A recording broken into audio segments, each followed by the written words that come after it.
Hi hello வணக்கம் நண்பர்களே, இது உங்கள் டெப்ஸ் தமிழ். இன்னைக்கு நம்ம 2014 ரிலீஸ் ஆன த மேன் ஃப்ரம் ரீனோன்ற பாதி ஜாப்பனீஸ் பாதி ஹாலிவுட்னு 2 லாங்குவேஜ் கலந்த ஒரு மிஸ்ட்ரி த்ரில்லர் மூவியை தாங்க பார்க்க போறோம். கடந்த 5 நாளா தமிழ்நாடே சுட சுட பத்திக்கிட்டு எரியுதுல்ல. நீங்க எப்படியோங்க, நல்லா டிவிலேயே சிரிப்பொலியை போட்டு விட்டு போனை நோண்டிட்டு இருக்க ஆளுங்க வக்காலி என்னையே 24x7 நியூஸை பார்க்க வச்சிட்டானுங்க. எல்லாருமே இப்ப கிட்டத்தட்ட அப்படிதான் இருக்கும். தமிழ்நாட்டில் அடுத்து நடக்க போகும் ட்விஸ்ட், இனி வரப்போகும் பரபரப்பு என்ன, அங்க அவர் போயிட்டார் இங்க இவர் வந்துட்டாருன்னு சொல்லியே சொப்பப்பா வேலையை கெடுத்துட்டானுங்க. அதுலயே உட்காந்து எனக்கு வேலை செய்யணும்ன்ற மூடே வரலங்க. அதுக்கப்புறம் தான் புரிஞ்சுது, யார் எங்க போனாலும் வந்தாலும் நம்ம தாண்டா நமக்கு சோறு எடுத்துட்டு வரணும்னு. சோ இவ்வளவு நாள் வீடியோ போட முடியாம இருந்ததுக்கு மன்னிச்சிருங்க. ஆனா தமிழ்நாட்டு அரசியல்ல என்ன ட்விஸ்ட் அண்ட் டர்னு பரபரப்புலாம் வருது. இப்ப இந்த படத்துல நம்ம பார்க்க போறோம் பாருங்க, இது அதுக்கும் மேலன்ற மாதிரி இருக்கும். படத்தோட கதை, ஜப்பான்ல இருந்து வெக்கேஷனுக்காக சான் பிரான்சிஸ்கோன்ற நாட்டுக்கு வந்திருக்க ஒரு நாவல் ஆசிரியர். அவங்க ஒரு லேடி வெக்கேஷனுக்கு வந்த இடத்துல தன்னை சுத்தி என்னெல்லாம் சுவாரஸ்யமான விஷயங்கள் நடக்குதோ அதை கதையா எழுதலான்னு முடிவு எடுக்கிறாங்க.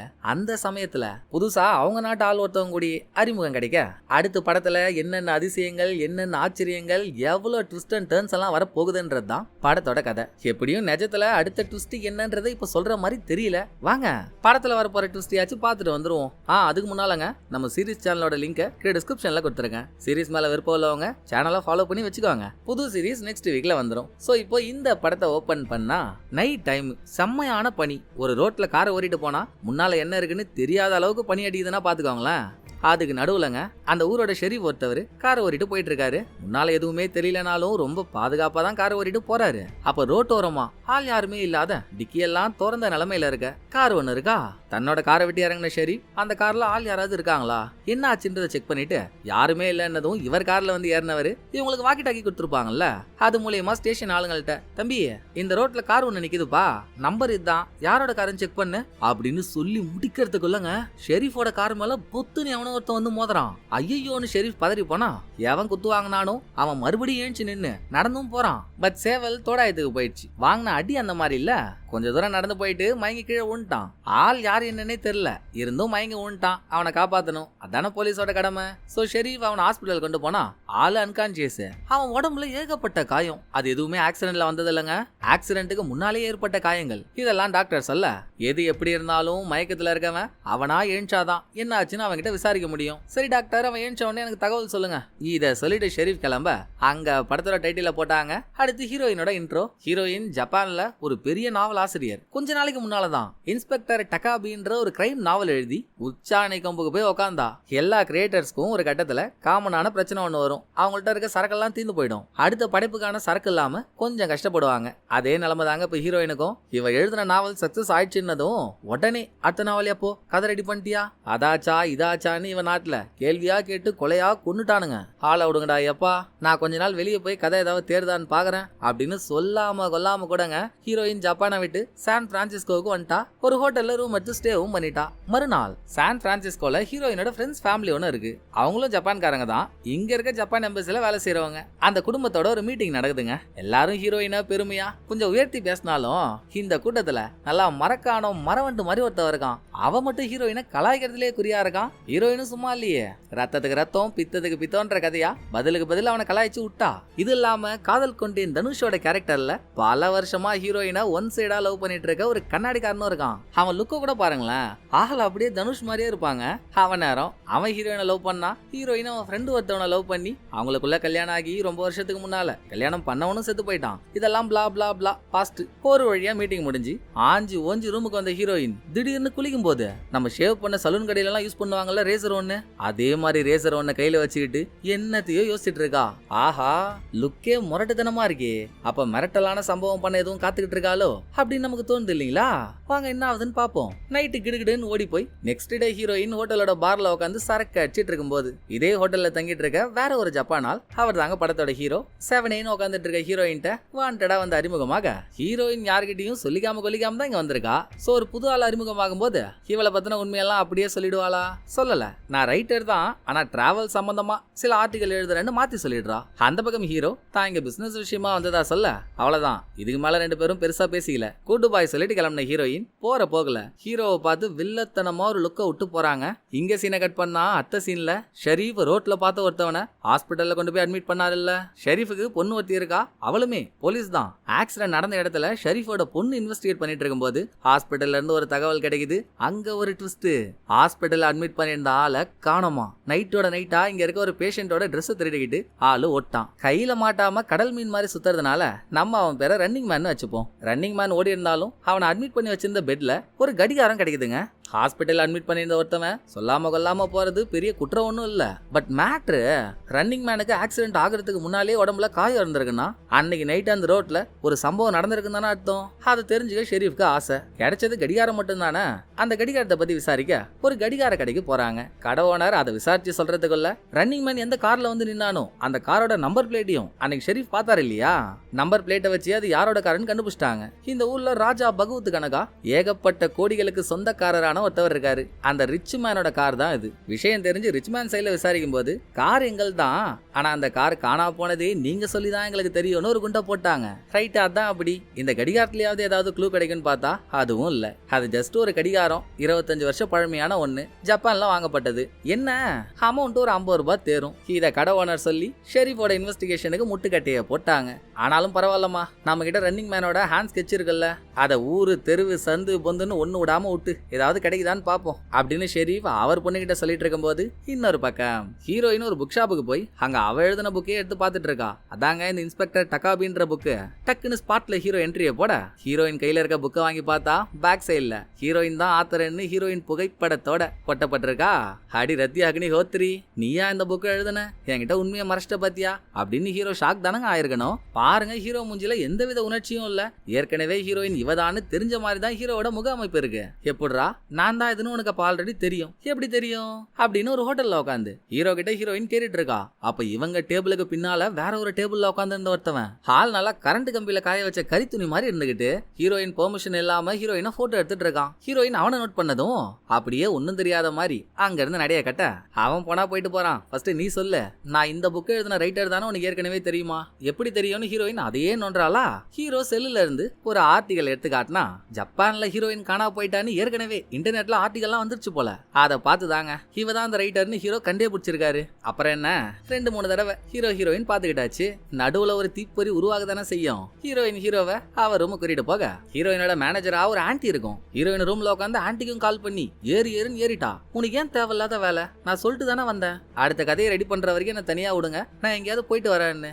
அவசர கொடுக்க மாதிரி இன்டர்நெட்லலாம் என்ன காணோம்னு போட்டு வச்சிருக்க, நான் இப்போ அப்படின்னு ஹீரோயின் திட்டி போனை கட் பண்ணதும் கமுக்கமா ஹீரோ கிட்ட வந்து காயின நவுத்தலான்னு பார்த்தா சட்டுன்னு ஹீரோ தள்ளி விட்டு பாத்ரூமுக்கு போன ஹீரோயின் ஏற்கனவே இவகிட்ட ஒரு ரேசர் இருந்துச்சு இல்லங்க, பேக்ல இருந்து அந்த ரேசர் எடுத்து கையில வச்சு திரும்ப எதையோ யோசிச்சுட்டு இருக்கா. உண்டு ஏதோ ஒண்ணு நம்ம நினைச்சிட்டு இருந்தா ஹீரோயின் பாத்ரூம் விட்டு வெளியே வரா. ரூம்ல ஹீரோயினுக்குள்ள அமுக்கு டமுக்கு அமால் டுமால் தான். ரொமான்ஸ் எல்லாம் முடிஞ்சு பேசிட்டு இருக்கும் போது எனக்கு தம் அடிக்கணும் போலயே இருக்குமா, நான் வெளியே போய் ஒரு சிகரெட் வாங்கிட்டு வந்துடுறேன், உனக்கு வேணுமா, ரைட்டு நான் போயிட்டு வரேன்னு ஹீரோ கிளம்ப ஹீரோயின் பெட்லயே தூங்கிட்டா. திரும்ப கண்ண முழிச்சா ஹீரோ பாத்ரூம்ல ஷவர்ல குளிச்சிட்டு இருக்காரு. போன தடவை நீ வெளியே போனல, இப்ப எனக்கு ஷாப்பிங் போற வேலை இருக்கு, நான் போயிட்டு வரேன்னு வெளியே வந்து ஒரு ஹோட்டல்ல உட்கார்ந்த ஹீரோயின் அங்கதாங்க அவளோட அடுத்த கதை எழுதுறதுக்கான பிள்ளையார் சுழிவே போடுறா. டைரியில போதுமான கதையை எழுதிட்டு ஹீரோயின் மறுபடியும் ரூமுக்கு வந்தா. ரூம்ல ஹீரோவோட சூட்கேஸ் எல்லாம் இருக்கு, ஆனா ஹீரோவை காணோம். காலையில இருந்து நைட்டு வரைக்கும் வெயிட் பண்ணியும் காணோம். ஏதோ ஒண்ணு தப்பா இருக்கு. என்ன ஹோட்டல் ரிசப்ஷனுக்கு வந்து எங்க என் கூட ஹீரோன்னு ஒருத்தவன் சுத்திட்டு இருந்தால, அவனை பாத்தீங்களான்னு ஹீரோயின் விசாரிக்க ஹீரோவா ரெக்கார்டு படி அவர் நேத்து அவரோட ஹோட்டல் ரூமை செக் அவுட் பண்ணிட்டாரு.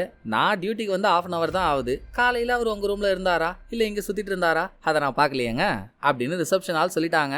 சேம் டைம் இந்த பக்கம் ஷெரீஃபுக்கு டிபார்ட்மெண்ட்ல இருந்து கால் வர எடுத்தா ரன்னிங் மேனை நாங்க கண்டுபிடிச்சிட்டோம், ஆனா உடனே நீங்க ஸ்பாட்டுக்கு வரணும்ன்றாங்க. ஸ்பாட்டுக்கு போனா ஒரு சாமர்த்தியமான ட்விஸ்ட், அது ஒரு குளத்துல ஒரு டெட் பாடி மிதந்துட்டு இருக்கு. பட் இவங்க நினைச்ச மாதிரி அது ரன்னிங் மேன் இல்லங்க, வேற யாரோ. தண்ணி பாடியிலே இருந்தாலும் ஃபிங்கர் பிரிண்ட் எல்லாம் இன்னும் கிளியரா தெரியுது. அதோட கொலை எங்க நடந்து பாடி எங்க போடல, வேற எங்கேயோ கொலை நடந்து பாடியை மட்டும் இங்க எடுத்துட்டு வந்து போட்டிருக்காங்க. சரி ஃபிங்கர் பிரிண்ட் தான் இருக்குல்ல, அதை வச்சு செத்த ஆள் யாருன்னு கண்டுபிடிங்க, மிச்சத்தை அப்புறம் பாப்போன்னு சீஃபோட ஆர்டர். அதை முடிச்சுட்டு மறுபடியும் ஹீரோயின்ட்ட வந்தா. ஹீரோன்னு ஒருத்தன் உள்ள வந்தான், அவனை வச்சு கதை எழுதலான்னு ஹீரோயின் நினைச்சிட்டு இருந்தா. இப்ப ஹீரோ காணோன்னதும் ஹோட்டல்ல உட்காந்து என்ன கதை எழுதலான்னு யோசிச்சுட்டு இருக்காப்போ இதுக்கு முன்னால போட்டோகிராஃபர் ஒருத்தவன் ஹீரோயினை போட்டோ எடுத்தான்ல, அவன் இங்கேயும் இந்த ஹோட்டலுக்கு வெளியே வந்து நிக்கிறான். டேய் யாரா இந்த அறிமுகம் இல்லாத அகதி எங்க போனாலும் பின்னாலேயே வந்து நிக்கிறான் அப்படின்னு பயந்து இங்க இருந்து தான் தங்கியிருக்க ஹோட்டல் ரூம் வரைக்கும் ஹீரோயின் போயும் அங்கேயும் போட்டோகிராஃபர் வந்து நிக்கிறாங்க. ஹீரோயினுக்கு வேற மண்டை கிறுகிறுன்னு ஆகுது. ஒருவேளை நம்ம கூட ஒன்னா பழகின ஹீரோவும் வெளியே நிக்கிற போட்டோகிராஃபரும் ஒரே செட்டா இருப்பானுங்களோ? ஹீரோ காணா போனாலும் ஹீரோவோட சூட்கேஸ் இங்க தானே இருக்கு. அதுல அவன் யாருன்னு தெரியற மாதிரி ஏதாவது கிடைக்குதான்னு பாப்போன்னு சூட்கேஸை திறந்து ராவுன்னு ஹீரோயின் ராவி எடுக்கிறா. அதுல ஒரு ட்ரெயின் டிக்கெட். ஹீரோவோட பேரை போட்டு ஜப்பான்ல இருக்க டோக்கியோல இருந்து இங்க சான் பிரான்சிஸ்கோக்கு வந்ததுக்கான டிக்கெட் அது. ஆனா ஹீரோ டோக்கியோல இருந்து வந்தான்னு சொல்லியே இருக்க மாட்டான். வேற ஒரு ஊரை சொல்லிருப்பான். முதல் கோணல்னா முற்றிலும் கோணல் தானே. பாப்போன்னு அடுத்து என்ன இருக்குன்னா சூட்கேஸுக்குள்ள கவர்ல வைக்கப்பட்ட ஒரு முட்டைக்கோஸ் இருக்கு. முட்டைக்கோசை ஏன் இந்த முட்டால் வச்சிருக்கான்னு யோசிக்கும் போதே யாரோ வெளியே காலிங் பெல் அடிக்கிறாங்க. கதவு ஓட்ட வழியா பார்த்தா வெளியே யார் நிக்கிறானோ ஆனா மெர்சல்லு கூட நிக்கிறான். மூஞ்சிலலாம் காயம். ஹீரோயின் கதவை திறக்கவே இல்லையே. கதவுல செயினை போட்டு லைட்டா டோரை திறந்து யாருங்க வேணும் என்ன மேட்டர்ன்னு கேட்டா ஒன்னும் இல்லம்மா, நான் ஒரு ஜப்பான் ஆளை தேடி வந்திருக்கேன். ஆள் ஒரு 6 அடி இருப்பாரு. நம்ம ஃப்ரெண்டு தான். இந்த ஹோட்டலுக்கு வந்தது தான் பார்த்தேன். கீழே ரிசப்ஷன்ல விசாரிக்கும் போது இந்த ரூம் நம்பர்ல தான் அவர் இருப்பாருன்னு சொன்னாங்க. அதான் தேடி வந்தேன். அவரை உங்களுக்கு தெரியுமான்னு வந்திருக்கவன் கேக்குறான். யார சொல்றீங்க? ஹீரோவியா? ஆஹா, அவன் பேரு ஹீரோவா? அவர் தான் தேடி வந்தேன். அவர்கிட்ட என் பொருள் ஒன்று இருக்கு, அதை பத்தி உங்களுக்கு ஏதாவது தெரியுமான்னு இவன் பாயிண்ட்டுக்கு வந்ததும் அவர் ஆளை காணோங்க, எங்க போனாரெல்லாம் தெரியல, நீங்க போலான்னு சொல்லிட்டு ஹீரோயின் கதவை மூடிட்டா. கொஞ்ச தூரம் நவுந்து போனாலும் அவன் இன்னும் முழுசா போல. மறுபடியும் அந்த கதவை தட்டி ஒரே ஒரு ஃபோன் பண்ணோம், உள்ள வந்து ஃபோன் மட்டும் பண்ணிக்கவா அப்படின்னு கேட்டு அதே நேரம் ஹோட்டல் ஆள் ஒருத்தவங்க அந்த ஃப்ளோர்ல வேலை செஞ்சுட்டு இருக்கவே ஆள் தான் இருக்காங்கல்ல, இவன் உள்ள வந்து நம்மள என்ன பண்ணிட்ட போறான் அப்படின்னு தைரியமா ஹீரோயின் அவனை உள்ள விடுறா. வந்தவன் யாருக்கோ கால் பண்ணிக்கிட்டே ரூமையே தாங்க சுத்தி பாக்குறான். அந்த சைட்ல இருந்து யாரும் ஃபோன் எடுக்கல. சரிமா, என் ஃப்ரெண்டு அவசரமா போயிட்டாருன்னு நீங்க, ஆனா சூட் கேஸ கூட விட்டு போயிருக்காரு, அதுல எதுவும் கட்சிதா? இது என்ன கீழே முட்டைக்கோசலாம் இருக்கு, இது எதுக்காகன்னு அவன் கேள்வியா கேக்குறான். எங்க இருந்து ஹீரோயின் பதில் சொல்றது? டேய், மூஞ்சியில சில்லறைய ஓட்டின 3 நாள் போனோம், அது தெரியாம தான்டா நான் நிக்கிறேன், நீ வேற ஏண்டான்னு மனசுக்குள்ளே அவனை திட்டிக்கிட்டு, சோப்பா நான் என் ஃப்ரெண்டு வீட்டுக்கு டின்னருக்கு போறாங்க, அங்க சமைக்க முட்டைக்கோசு இல்லைன்னு வாங்கிட்டு வர சொன்னா, வாங்கி வச்சிருக்கேன், இதெல்லாம் உங்களுக்கு தேவையா? போன் பண்ணிட்டீங்கல்ல, கிளம்புங்க அப்படின்னு ஹீரோயின் அவனை வெளியே அனுப்பிட்டா. அவன் ஹீரோ கிட்ட எதையோ தேடி வந்திருக்கான்னா சூட் கேஸ்ல கண்டிப்பா என்னமோ ஒன்று இருக்குண்டான்னு கத்தி எடுத்து சூட் கேஸ் எல்லாம் தாறுமாறா கிழிச்சிட்டா. எதுவுமே கிடைக்கல. பட் ஒரே ஒரு வத்திப்பெட்டி கிடைக்குது. அதுல ஒரு போன் நம்பர் இருக்கா. ஹீரோ தானே அந்த போன் நம்பரை எழுதி வச்சிருக்கணும். போன் பண்ணா க்ளூ கிடைக்கும்னு ஹோட்டல் ரூம்ல இருக்க போன்ல இருந்து ஹீரோயின் அந்த நம்பருக்கு கால் பண்றா. யாரோ போனையும் எடுக்கிறாங்க. ஹலோ, யாரு? நீ தானே பேசுறது? டாய் போனை கட் பண்ணாத, நீ தானே பேசுறது அப்படின்னு பேசும்போதே பேஸ் வாய்ஸ்ல மிரட்டினா யாருங்க திரும்ப பேசுவா? ஹீரோயின் காலை கட் பண்ணிட்டா. இன்னொரு பக்கம் ஷெரீஃபோட பொண்ணு மரண பரபரப்பான மேட்டர் ஒன்று கண்டுபிடிச்சு ஷெரீஃப் கிட்ட எடுத்துட்டு வரா. பா, நம்ம ரன்னிங் மேன் எடுத்துட்டு வந்த காரை பத்தி இந்த ரிச்மேன் சைட்ல விசாரிக்கும் போது கார் காணா போனதே எங்களுக்கு தெரியாதுன்னு அவனுங்க அசால்ட்டா சொன்னானுங்கல்ல. இப்பதான் ஒரு கேஸ பார்த்தேன். 3 வருஷத்துக்கு முன்னால ரிச்மேனுக்கு சொந்தமான பழைய டிராக்டர் ஒண்ணு எடைக்கு போட்டா கூட 8 ரூபா தராது. அதை சில சின்ன பசங்க ஜாலிக்காக எடுத்துட்டு போய் சுத்திட்டு வந்துட்டாங்கன்னதும் அவங்க மேல கேஸ போட்டு இந்த கேஸுக்காக ரிச்மேன் சைட்ல இருந்து பர்சனலா ஒரு ஆள்லாம் கோர்ட்ல ஆஜராயிருக்காங்கப்பா. பழைய டிராக்டருக்கே அப்படின்னா புது காரு, இது காணா போச்சுன்னு அவங்களுக்கு தெரியாமலா இருந்திருக்கும். அவனுங்க எதையும் மறைக்கிறானுங்கப்பா. நான் வேணா வாரண்ட் வாங்கி என்ன எதுன்னு விசாரிக்கட்டுமா அப்படின்னு பொண்ணு கேட்க, அவசரப்படாத இருமா, ரிச்மேன் நமக்கு தெரிஞ்சவர் தான். இப்ப போய் கேட்டா அவர் என்ன பதில் சொல்லுவாருன்னு கூட எனக்கு தெரியும். ரீசெண்டா இருந்தாலும் உடம்பு சரியில்லை. உடம்பு சரியில்லாம போனதும் பாவியா இருந்தானா பாதிரியார் ஆயிட்டான்னு ஒரு கதை கொடுப்பான். நான் முதல்ல போய் என்னன்னு கேட்டு வரேன் அப்படின்னு அடுத்த சீன்லயே ஷெரீஃப் ரிச்மேனோட வீட்டுக்கு போய் இவங்க கிட்ட இருக்குல்ல ரன்னிங் மேனோட ஹேண்ட் ஸ்கெட்ச், அதை காட்டி இவனுக்கு தெரியுமான்னு கேட்டா அவன் தெரியலன்ட்டான். சரி, கார் காணா போய் 2-3 நாள் ஆச்சு போல, ஏன் கம்ப்ளைண்ட் கொடுக்கலன்னு அதை கேட்டா ஷெரீஃப் எதிர்பார்த்த மாதிரியே தாங்க பதில் வருது. உனக்கே தெரியல நண்பா, என்னைக்கு என்னால எழுந்திருக்க முடியாம நான் வீல் சேர்ல உட்காந்தனும் அப்பவே இந்த கோவம், பிபி, பிரஷர், பழி வாங்குறது இதெல்லாம் விட்ட நண்பா அப்படின்னு ஷெரீஃபோட எண்ணத்தை அவன் தின்னமா சொல்லிட்டு வீல் சேர்லயே கிளம்பிட்டானா.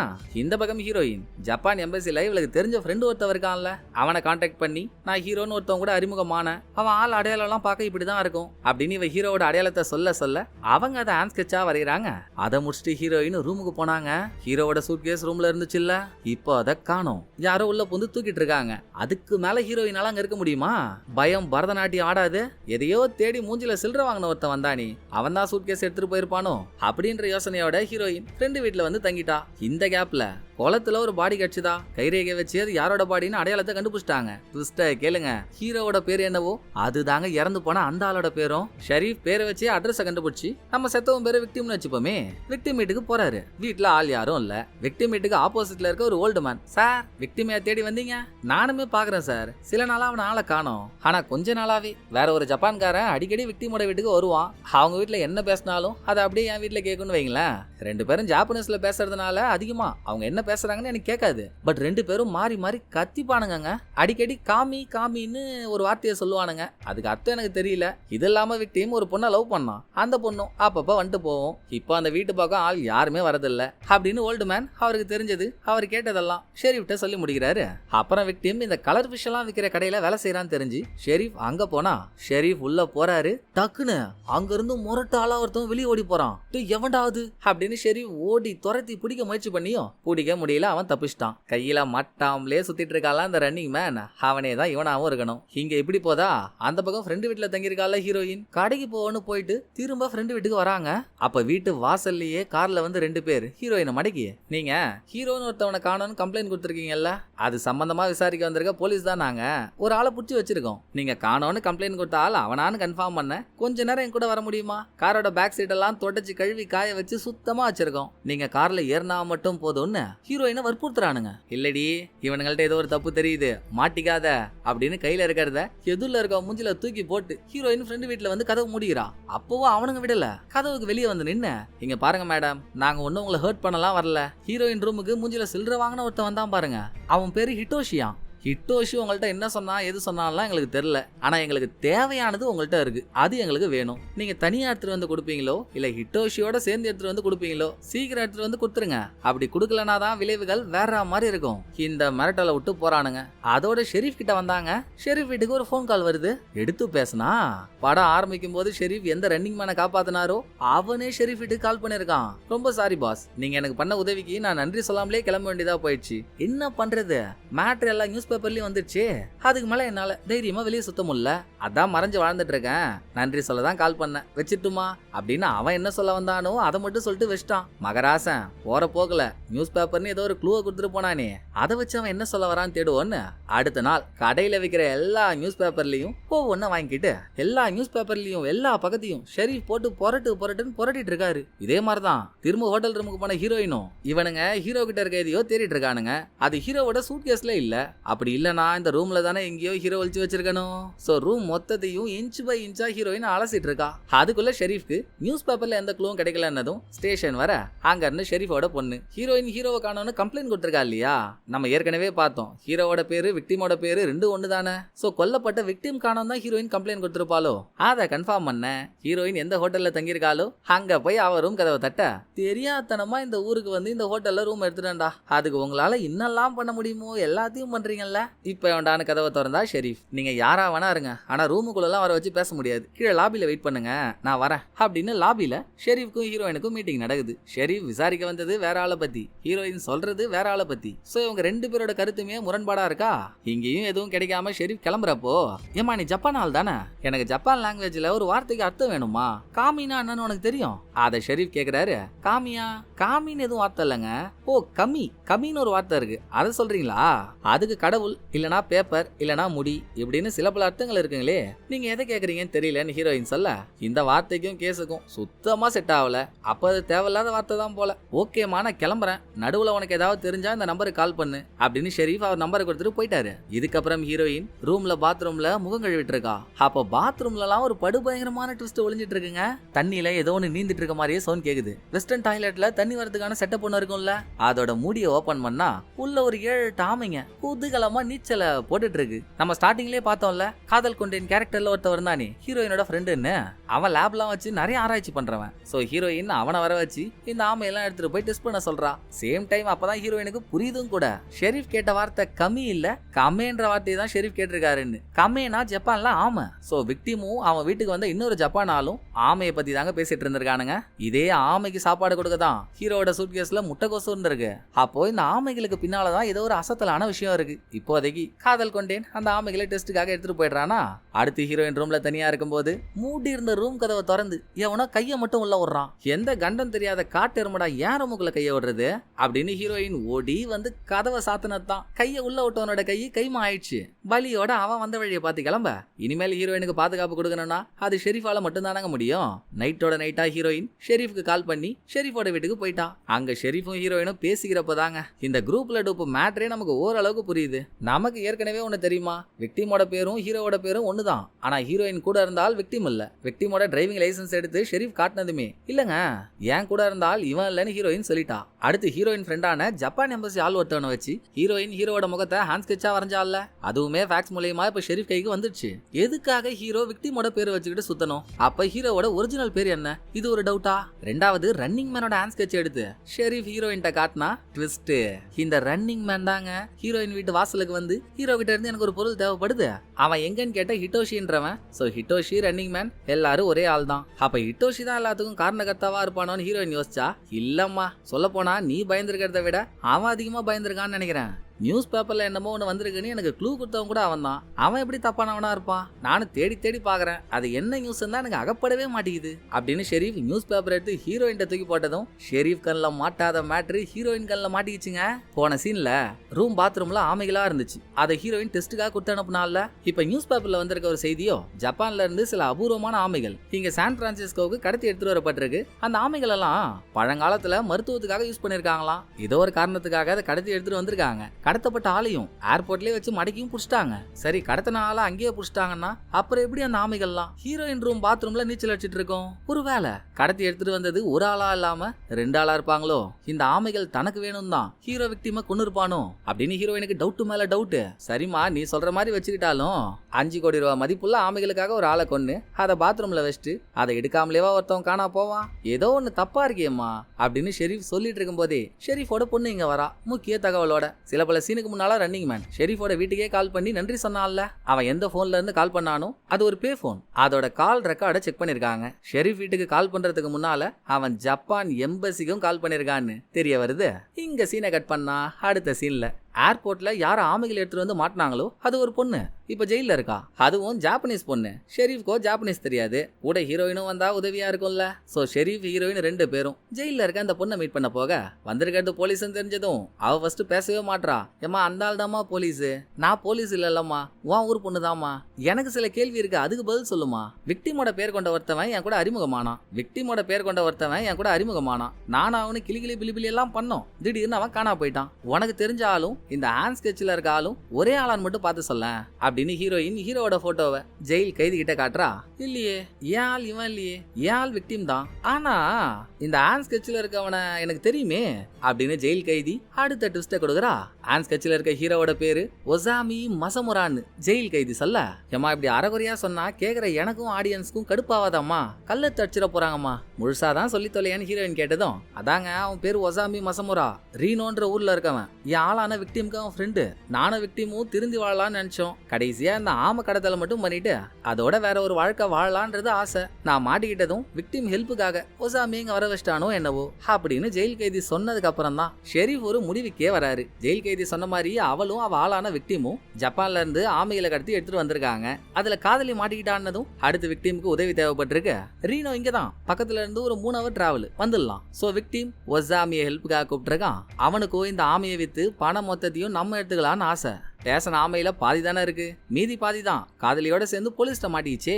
சோ மீதி ஆமைங்களை கணக்காட்ட ஒசாமி ஃபேக்கான ஆமைங்களை வாங்கி பாத்ரூம்ல வச்சிருந்திருக்கான். ஆமைங்களை டெஸ்ட்டுக்காக எடுத்துட்டு போனால காதல் கொண்டேன், அந்த ஆமைங்கெல்லாம் ஃபேக்குன்னு ஹீரோயினை கால் பண்ணி சொல்லிட்டான். சோ நடந்தது பணம் மொத்தத்தையும் நம்ம எடுத்துக்கணும்னு ஒசாமி விக்டிமை கொண்டு போட்டு எக்ஸ்சேஞ்ச் நடக்க போற இடத்துக்கு இவன் மட்டும் தனியா போயிருக்கான். அந்த ஆமைகளை வாங்க அங்க வந்தது ஹிட்டோஷி. விக்டிம் வருவான்னு பார்த்தா வேற ஒருத்தன் வந்திருக்கான். அப்படின்னு அங்க ஏதோ ஒண்ணு நடந்து அவங்களுக்குள்ள கைகலப்பாகி பிரச்சனைக்கு நடுவுல தான் ஷெரீப் வந்துட்டாரு. ஒசாமி தப்பு. அடுத்து ஒசாமின்ற தன்னோட பேரை மாத்தி விக்டிமோட பேரை வச்சுக்கிட்டு ஊரை ஏமாத்திட்டு இருந்திருக்கான். இந்த ஹிட்டோஷியும் சாதாரணமானவன் இல்ல பாருங்க. ஹாஸ்பிட்டல் அட்மிட் ஆகி அங்க இருந்து தப்பிச்சு எக்ஸ்சேஞ்சுக்காக எவன் வந்தானோ அந்த ஒசாமியை ஃபாலோ பண்ணி அவன் இருக்க ஹோட்டல் ரூம் வரையும் கண்டுபிடிச்சிருக்கான். அதாவது என்னதான் நடந்துச்சுன்றத பத்தி அவனுமே டிடெக்டிவ் வேலை பார்த்திருக்கான். இதுல இன்னமும் புரியாத புதிர், ஆமையை எவனோ எடுத்துட்டு வந்தான், அதை வச்சு எவனோ பணம் பறிக்க பார்த்தான். சண்டை அவனுங்களுக்குள்ள. எதுக்காக ஆமையை தேடி ஹீரோயின் ரூமுக்கு எல்லாரும் வரணும்? அவங்களுக்கு தேவையான பொருள் இங்கதான் இருக்குன்னு அவங்களுக்கு எப்படி தெரிஞ்சு? இதை ஷெரீப் கேட்க போய் தாங்க ஹீரோயினுக்கு ஒரு பாயிண்டே மாட்டுது. ஓ மை காட், இதை யோசிக்காம போயிட்டேனே. நான் ஒரு நாவல் ரைட்டர், அது ஒசாமிக்கு தெரியும். ஒரு கிரைம் நாவல் ரைட்டரா இருக்கும்போது ஒரு சின்ன க்ளூவா இருந்தாலும் அதை நான் ஆர்வமா பாப்பேன் தானே. அது தெரிஞ்சுதாங்க ஒசாமி வத்திப்பேட்டையில போன் நம்பர் எழுதி வச்சிருந்திருக்கான். நான் அந்த நம்பருக்கு கால் பண்ணதுக்கு அப்புறம் தான் சில தடிமாடுங்க என்ன தேடியே வந்தானுங்க. ஒசாமி தப்பிக்க என்ன கோத்து விட பாத்திருக்கான் அப்படின்னு ஹீரோயின் புரிஞ்சுக்கும் போதே தப்பிச்சு சுத்திட்டு இருக்கான்ல இது வரைக்கும் ஹிட்டோஷின்றவன். அவனை பத்தின ஒரு தகவல் கிடைக்க நீ பாத்து போமா, முக்கியமான வேலை இருக்கு, நான் முடிச்சுட்டு வந்துடுறேன் காட்டுறேன்னு ஹிட்டோஷி எந்த வீட்டுல தங்கியிருந்தானோ அங்க போறாங்க. போய் பார்க்கும்போது வீடே கிளீனா இருக்கு. ஹிட்டோஷியையும் காணோம், வீட்டுல எந்தவித பொருளுமே இல்ல. ஆனா டேபிள் டிராயரை திறந்தா உள்ள ஒரு கார் சாவி இருக்கு. கூடவே யாரோ 2 பேரோட பாஸ்போர்ட்டும் இருக்க.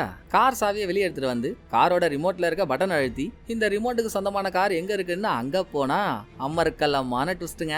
காருக்குள்ள ஹிட்டோஷி போனமா கிடக்குறான். கார் கண்ணாடியில ஒரு நோட்டீஸையும் ஒட்டி வச்சிருக்காங்க. கார் கிட்ட யார் வந்தாலும் தயவு செஞ்சு என்ன மன்னிக்கவும், கார் கதவை ஓபன் பண்றதுக்கு முன்னால கொஞ்சம் ஜாக்கிரதையா பண்ணுங்க.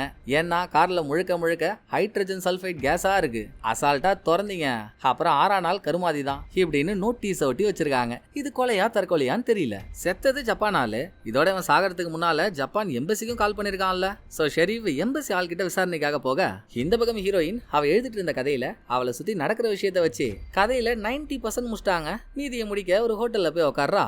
ஆனா உனானா ஒரு போட்டோகிராஃபர் ஹீரோயின் எங்க போனாலும் வருவான்ல, அவன் அங்கேயும் வந்துட்டான். அவனுக்கு பயந்து ஹீரோயின் ஓட பின்னாலேயே போட்டோகிராஃபரும் துரத்திக்கிட்டு வர அந்த சீனை அப்படியே வச்சுட்டு இங்க ஷெரீஃப்ட்ட வந்தா. ஏங்க இந்த ஹிட்டோஷி உங்களுக்கு கால் பண்ணாலங்க, கால் பண்ணி என்ன பேசினான்னு கேட்டதும் அங்க ஒரு காட்டுத்தனமான ட்விஸ்ட். எம்பசிக்கு கால் பண்ண ஹிட்டோஷி ஒசாமி மசமுரான்ற ஒரு ஜாப்பனீஸ் சிட்டிசனை பத்தி என்கொயரி பண்ண சொல்லியிருக்கான். எதுக்காகன்னா இந்த ஒசாமி மசமுரா சில வருஷத்துக்கு முன்னாலேயே, ஒரு 5 வருஷத்துக்கு முன்னாலேயே ஹைக்கிங்காக போறப்போ ஆள் காணா போயிட்டாராம். அவர் செத்ததா அறிவிக்கவும் செஞ்சுட்டாங்க. ஆனா இந்த பேரை வச்சுதானே ஒருத்தன் விக்டிம் கூட ஃப்ரெண்டா இருக்கான். விக்டிமை கொன்னுட்டு எக்ஸ்சேஞ்சுக்காகவும் போயிருக்கான். அங்க ஹிட்டோஷி கூட நடந்த கைகலப்புல ஹிட்டோஷி அடிச்சு போட்டு ஹிட்டோஷியோட போனை திருடிட்டு போயிருக்கான். ஒசாமி வரும்போது கார்ல தானே வந்திருப்பான். ஹிட்டோஷி தான் தெளிவா டிடெக்டிவ் வேலை பார்த்திருக்கானே. சோ அந்த கார் நம்பரை வச்சு அதை சேஸ் பண்ணும்போது காருக்கு சொந்தக்காரர் ஒசாமி மசமுரான்னு தெரிய வந்திருக்கு. அவர் 5 வருஷத்துக்கு முன்னாலே செத்து போயிட்டாருன்னா ஆகா ஆகா ஆகா காகா. நம்ம யார ஹீரோன்னு நினைச்சிட்டு இருக்கோமோ உண்மையாவே அவன் வில்லன்க. அவனுக்கு தேவைன்னா யாரையாவது கொன்னுட்டு அவங்க அடையாளத்தை திருடி வாழ்ந்துட்டு இருக்கவன். முன்னால ஒசாமி மசமுரா, அதுக்கு முன்னால என்ன பேரோ, இப்ப விக்டிமோட பேரு, இதுக்கப்புறம் யாரு பேரோ. எம்பசியால் இதை சொன்னதோட நிறுத்தலங்க. அடுத்து வேற லெவல் மேட்ரு ஒன்னையும் சொல்றாரு. இங்க கால் பண்ணி பேசின ஹிட்டோஷிய எம்பசியாலுக்கு ஏற்கனவே தெரியுமா. பல வருஷமா 2 பேரும் ஃப்ரெண்ட்ஸா. அதுலயும் ஹிட்டோஷி எங்க வேலை செஞ்சிருக்கான்னு தெரியுங்களா? ரிச்மேனோட கம்பெனில ரிச்மேனுக்கு டிரைவரா இருந்திருக்கானா. தக்காளி. இதுக்கு முன்னால ஷெரீஃப் ரிச்மேன்ட்ட போய் கேட்கும்போது ஹேண்ட் ஸ்கெட்ச காட்டியும் அந்த ஆள் யாருன்னு எனக்கு தெரியலன்னு தானே சொன்னான் ரிச்மேன். போய் சொல்லியிருக்க பயபுல்ல. எப்படியோ ஒரு வழியா ஷெரீஃப் பாயிண்ட கேட்ச் பண்ண அந்த பக்கம் ஹீரோயினா போட்டோகிராஃபர் தொத்திட்டு ஓடி வந்தான்ல. ஒரு இடத்துல ஹீரோயின் அவன் மூஞ்சில பெப்பர் ஸ்ப்ரேவா அடிச்சிடறா. அதுக்கு மேல அவனால அசைய முடியல. யாரா நீ நல்லா நியர்பை நீர் நாய் மாதிரி இருந்துகிட்டு படம் ஆரம்பிச்சதுல இருந்து என்ன தொத்திட்டு இருக்க, சொல்றியா இல்ல போலீஸ கூப்பிடுவான்னு ஹீரோயின் கேக்குறா. மேடம் மேடம் அதெல்லாம் வேணாம் மேடம், உண்மையாவே நான் ஒரு போட்டோகிராஃபர் தான் மேடம். நீங்க எங்க போறீங்க எங்க வரீங்கன்ற தகவல்லாம் உங்க ஃப்ரெண்ட்ஸ் கூட்டத்துல உங்களுக்கு ஆவாத ஆள் ஒருத்தன் இருக்கான்ல. அதாங்க ஸ்டார்டிங்லயே நடந்த மீட்டிங்ல ஒருத்தவன் ஹீரோயினை கலாச்சிக்கிட்டே இருந்தான்ல. அவன் தான் ஹீரோயின் போற இடம் வர இடத்தெல்லாம் போட்டோகிராஃபர்ட்ட கோத்து விட்டவன். ஹீரோயின் தலைமறைவா இருக்க ஒரு ரைட்டர். அவளை போட்டோ எடுத்து சேல் பண்ணா காசு நிறைய கிடைக்கும்ல. போட்டோகிராஃபர் அதுக்காக தான் ஹீரோயினை வட்டம் அடிச்சிருக்கான். இப்ப அவங்கிட்ட கேமரா வாங்கி அதுல இருக்க போட்டோஸ் எல்லாம் பார்த்தா ஒரு சீன்ல ஹீரோயினும் வில்லனும் ஹோட்டல்ல உட்காந்து பேசிட்டு இருக்கும்போது இவன் போட்டோ எடுத்தான்ல, அதுல வில்லனோட மூஞ்சி தெரியல. ஆனா வில்லனோட மூஞ்சி தெரியற மாதிரி இவன் போட்டோ எடுத்து வச்சிருக்கானா. பிளஸ் அந்த கேமரால போட்டோகிராஃபரோட வீடு போட்டோவும் இருக்கு. நீ என்ன பண்ணுவே எனக்கு தெரியாது. அடுத்த அரை மணி நேரத்துக்குள்ள நீ எடுத்த வில்லனோட போட்டோவெல்லாம் எடுத்துக்கிட்டு என் ஹோட்டல் ரூமுக்கு வர அப்படின்னு இவன் அனுப்பிட்டு ஷெரீஃப் போன் எடுக்கலன்னதும் அவருக்கும் வாய்ஸ் மெயில போட்டு ஹீரோயின் அவர் ரூமுக்கு போயிட்டு இருக்கா. இங்க ஷெரீஃப் ரிச்மேனோட வண்டவாளத்தை தெரிஞ்சுக்கிட்டு அவர் வீட்டுக்கு போனா நடுவுல ஹீரோயினை தேடி யாரோ 2 பேர் வந்தானுங்கல்ல. பொருள் எங்களுக்கு சொந்தமானது எங்கள்கிட்ட கொடுத்துருன்னு. அவனுங்க ரிச்மேனோட ஆளுங்க தான். அவனுங்களும் அங்க இருக்கானுங்க. 2 பேர்ல ஒருத்தவன் தான் ஹீரோயின் ரூமுக்குள்ள கைய விட்டு கைய கண்டமாக்கிட்டவனும் சார்வால் கையில மாவு கட்ட போட்டு உட்காந்துருக்காரு. அதை விடுங்க, ரிச்மேன் கதைக்கு வருவோம். ரிச்மேனுக்கு உடம்பு சரியில்லையா, தீராத வியாதி இருக்கா. அதை குணப்படுத்ததான் அபூர்வமான ஆமைகளை ஜப்பான்ல இருந்து இங்க வரவே வச்சிருக்காங்க. இந்த பொறுப்பு ஹிட்டோஷியோடது. அவன் தான் விக்டிமோட வீட்டுக்கு அடிக்கடி போய் எப்படியாவது ஆமையை ரெடி பண்ணி எடுத்துருவாடா, உன் வாழ்க்கையவே நான் மாத்துறேன்னு சொல்லி சொல்லி விக்டிமையும் அவனோட காதலியையும் ஆமையை எடுத்துட்டு வர வச்சிட்டான். நடுவுல வில்லன் வருவான்னு யாரும் எதிர்பார்க்கல. விக்டிமோட ஆள் மாட்டிக்கிட்டதும் விக்டிமை கொன்னுட்டு வில்லன் எக்ஸ்சேஞ்ச் நடக்கிற இடத்துக்கு பணம் வரும்னு ஆசையா போனா அங்க சூழ்நிலையே மாறி போச்சு. விக்டிம் ஹிட்டோஷி கிட்ட நான் எடுத்துட்டு வர ஆமைக்கு பணம் கொடுன்னு கேட்கல, எனக்கும் என் ஆளுக்கும் வேற ஒரு இடத்துல நல்ல வாழ்க்கை வேணும், அதுக்காக பாஸ்போர்ட்டை ரெடி பண்ணி கொடுன்னு கேட்டிருக்கான். ஹிட்டோஷி தங்கி இருந்த இடத்துல 2 பாஸ்போர்ட் எடுத்தாங்கல்ல, ஒன்னு விக்டிமுக்கு இன்னொன்னு அவன் ஆளுக்கு. ஹிட்டோஷி ரெடி பண்ணி வச்சிருந்திருக்கான். ஆனா வில்லனுக்கு தேவை பாஸ்போர்ட்டா பணம் தானே. அது இல்லன்னாங்க கைகளை போய் ஆயிருக்கு. அங்கேயே ஹிட்டோஷி தலையில துப்பாக்கிய வச்சு போடுறான் ஓனருக்கு போன காசை டபுளா கேள்றா அப்படின்னு பிளாக்மெயில் பண்ணி ஹிட்டோஷி காசை இங்க டபுளா கேட்க போய் அவன் ஏமாத்துறான்னு இவங்க நினைச்சுக்கிட்டாங்க. சோ அடுத்து என்ன ஆச்சு போச்சுலாம் நம்ம பாத்துட்டோமா. ஹிட்டோஷி அவன் சொந்த பாஸே நம்பலன்னு தான். அவன் நம்மளை ஏமாத்த வந்தது யாருன்னு தனியாவே தேடி இருக்கான். ஒரு கட்டத்துல என்னடா இது இவன் ரொம்ப கொச்சல் கொடுக்கறான், நியூஸ் பேப்பர்ல வேற செய்தி வந்துருச்சு, இவன் உயிரோட இருக்க வரைக்கும் டேஞ்சர் தான். வில்லன் ஹிட்டோஷிய கொன்னுட்டாங்க. அவனை அப்படியே விட்டா இன்னும் எத்தனை தலை உருளுமோ. பேசாம ஒண்ணு பண்ணுங்க, அடிக்கடி அவங்களுக்கு போன் பண்றான்ல, இப்ப போன் பண்ணி அவன் கேக்குற காசை குடுக்குறேன்னு சொல்லுங்க. காசை வாங்க வரும்போது அவனை வலிச்சு புடிச்சிடலாம் அப்படின்னு ஷெரீப் சொன்னா ஒரு மரண ட்விஸ்ட். அட இன்னைக்கு காலைல தான் அதை பண்ணோம். ஆமையை கொடுத்துடுறா, பணம் கொடுக்குறோன்னு சொன்னோம். பதிலுக்கு அவன் என்ன சொல்றான் தெரியுமா? அந்த ஆமையெல்லாம் நான் குட்டையில விட்டேன். இது என்ன பிஸ்கோத்து 5 கோடி ரூபாய் காசு, இதை விட அதிகமா பணம் வர மாதிரி நான் வேற ஒரு மேட்டர் ரெடி பண்ணிட்டேன்னு அசால்ட்டா சொல்றான்ப்பா அப்படின்னு ரிச்மேன் இங்க சொல்ல, அங்க ஹீரோயின் அவ ரூமுக்கு போனா உள்ள ஒளிஞ்சிருந்த வில்லன் ஹீரோயின் உள்ள போனதும் கபார்னு ஹீரோயினை ஷூட் பண்ணிட்டான். இங்க ரிச்மேன் சொன்னதை வச்சு ஷெரீஃபும் மேட்டரை பிடிச்சிருப்பாருல்ல. அப்படி போட அட்டகத்திய. சோ வில்லனோட பிளான் ஆமா கேஸ்ல ஹீரோயினை கோத்து விடுறது மட்டும் இல்ல, ஹீரோயின் ஒரு ரைட்டர்னு தெரிஞ்சுதான் விக்டிமோட பேர்ல ஹீரோயின் கூட பழகி இருக்கான். ஏன்னா ஹீரோயின் கதை எழுதுவா, அந்த ஃபேமஸான கதையை அவகிட்ட இருந்து ஆட்டியா போட்டு பணத்தை அள்ளிடலான்றதான் அவன் திட்டம். நான் உங்கள்கிட்ட சொல்ற இதே விஷயத்தை தான் ரூம்ல உயிருக்கு போராடிட்டு இருக்கால ஹீரோயின், அவகிட்டையும் வில்லன் சொல்லிட்டு இருக்கான். ஷெரீப் ஹீரோயினோட வாய்ஸ் மெயில பார்த்துட்டு அடிச்சு புடிச்சு இங்க வந்துட்டு இருக்காரு. அந்த டைமிங்ல யாரும் ரூம் காலிங் பெல் அடிக்க திறந்து பார்த்தா போட்டோகிராஃபர் மேடம் இல்ல. அவங்க என்கிட்ட ஒரு போட்டோ கேட்டாங்க, அதை நான் எடுத்துன்னு வந்துட்டேன், அவங்கள்ட்ட காட்டணும்னு சொல்ல வில்லன் வரும்போதே ஒரு பெத்த பேக் எடுத்துட்டு வந்திருக்காங்க. திரும்பி அந்த பெரிய பேக்கை பார்த்தவன் பரவாயில்லப்பா ஒரு ஆள் இல்ல, அதுல 2 பேர் கூட வைக்கலாம் போல அப்படின்னு சொன்னதோட இங்க சீனை கட் பண்ணா ஷெரீப் இந்த ரூமுக்கு வரும்போதுங்க உள்ள ஒரு கொலை நடந்த மாதிரி எந்த தடையுமும் இல்ல. எல்லாத்தையும் அழிச்சிட்டு ஹீரோ கிளம்பிட்டான். அதுக்கப்புறம் ஹீரோயின் செத்துட்டான்ற மாதிரியோ இல்ல காணா போயிட்டான்ற மாதிரியோ கூட தகவல் எதுவும் வரல. ஆல்ரெடி ஹீரோயின் கதை எழுதணும்னு யாருக்கும் தெரியாம தலைமறைவா தானே இங்க வந்தா. போட்டோகிராஃபர் ஹீரோயினை வளைச்சு வளைச்சு போட்டோ எடுத்தான்ல, அந்த போட்டோ வேற நடுவுல ரிலீஸ் ஆகிட்டே இருக்கு. சோ ஹீரோயின் அங்க இருக்கா இங்க இருக்கா புது கதை எழுதிட்டு இருக்கா அப்படின்ற மாதிரி எல்லாருமே கன்வின்ஸ் ஆயிட்டாங்க. ஹீரோயினோட போட்டோ சம்பந்தப்பட்ட வந்த ஆர்டிகல்லாம் ஷெரீஃபும் எடுத்து ஒரு நோட்டீஸ் போர்ட்ல ஒட்டி வச்சு ரொம்ப நாள் யோசிச்சதுக்கு அப்புறம் ஹீரோயின் எங்க இருக்கான்னு யாருக்குமே தெரியல. இந்த போட்டோ எடுக்கிற போட்டோகிராஃபருக்கு மட்டும் எப்படி தெரியுது? கூட்ரா அவன என்ன. போட்டோகிராஃபர் வீட்டுக்கு போனா இந்த ட்விஸ்டுக்கு பில்டப் வேணாம், இந்நேரம் இது உங்களுக்கே தெரிஞ்சிருக்கும். அங்க போட்டோகிராஃபரோட பேர்ல போட்டோகிராஃபரோட வீட்டுல வில்லன் தாங்க இருக்கான். ஏற்கனவே வில்லனை ஹேண்ட் ஸ்கெட்ச்ல ஒரு தடவை ஷெரீப் பாத்துருக்கிறதுனால அவன் தானே இதுன்னு சுதாரிச்சு பிடிக்கிறதுக்குள்ள அவன் எஸ் ஆயிட்டான். அவன் தங்கியிருந்த இடத்துல இருக்க ஒரு டேபிள் டிராயரை திறந்தா உள்ள எக்கச்சக்கமான பேரோட பாஸ்போர்ட் இருக்கு. இவங்க எல்லாருமே வில்லன் கொலை பண்ண ஆளுங்க. ஒவ்வொரு டைம்ல ஒவ்வொருத்தவங்களை கொன்னுட்டு அடுத்து மாட்டிக்கிற மாதிரி இருக்கும்போது வில்லன் வேற ஒரு ஆளை கொன்னுட்டு அவங்க அடையாளத்தை எடுத்துக்கிறான். இப்பவும் அதான நடக்குது. போட்டோகிராஃபர் வேஷத்துல இருந்த வில்லன் மாட்டிக்கிற மாதிரி ஆயிடுச்சுல்ல. அடுத்து ஒரு பார்ல உட்காந்து வேற ஒரு புது ஆள் கூட கடலையை போட்டுட்டு இருக்கான். எப்படியும் பேசி பார்க்கும்போது அவன் லைஃப் ஒர்த்தா இருந்தா அவனை கொண்டு அவன் அடையாளத்தை திருடுறதுக்காக தானே இருக்கும். ஆக இந்த மேம்பாலத்து மேல கட்டப்பட்ட மெட்ராஸ் பட செவுரு மாதிரியே இருக்கால வில்லன். இந்த செவுரு இன்னும் எத்தனை பேரை காவு வாங்க போதோன்ற கேள்விக்குரிய எண்டிங்கோட படத்தோட கதை முடியுதுங்க. இந்த படம் உங்களுக்கு பிடிச்சிருக்குன்ற நம்புறேன். அடுத்த நல்ல படத்துல வந்து நான் உங்களை மீட் பண்றேன். இந்த வீடியோ உங்களுக்கு பிடிச்சிருந்தா லைக் பண்ணுங்க, எப்படி பண்ணிருக்கேன்றத மறக்காம கமெண்ட்ல சொல்லிடுங்க. தேங்க்யூ, டாடா பாய்.